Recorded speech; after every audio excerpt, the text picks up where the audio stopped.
High friends, welcome to টুকনস blog.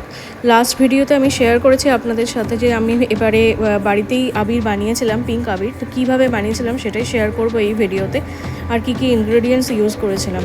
তো প্রথমেই বলি, এখানে আমি অর্গানিক বিটরুট পাউডার ইউজ করেছিলাম, আর হচ্ছে গিয়ে এটা কর্নফ্লাওয়ার ইউজ করেছিলাম। তো এই দুটোই ব্লিঙ্কিট থেকে সকালবেলা অর্ডার দিয়ে আনিয়েছিলাম 15 মিনিটের মধ্যে।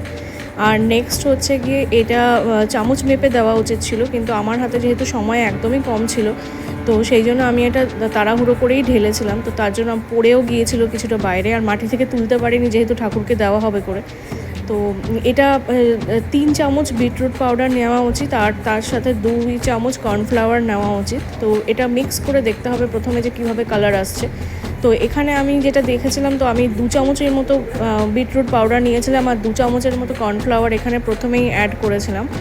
তো আমি ঢেলে নিয়েছিলাম, তো সেই জন্য মাপটা ঠিক মতো বোঝা যাচ্ছিল না এখানে, কিন্তু এটা 2 চামচই হবে।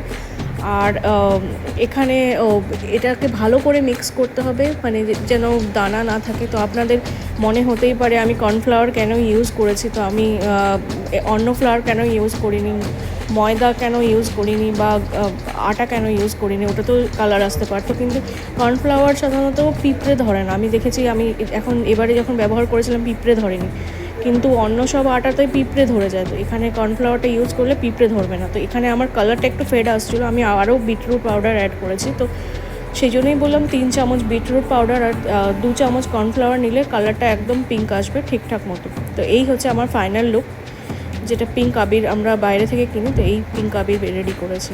তো আমি যে কুইলিং জগন্নাথজি বানিয়েছিলাম, তো সেইখানে আমি দিয়েছি ঠাকুরকে। তো এই অর্গানিক পিঙ্ক আবির বানানোর প্রসেসটা কেমন লাগলো আপনাদের আমাকে কমেন্টে অবশ্যই জানাবেন।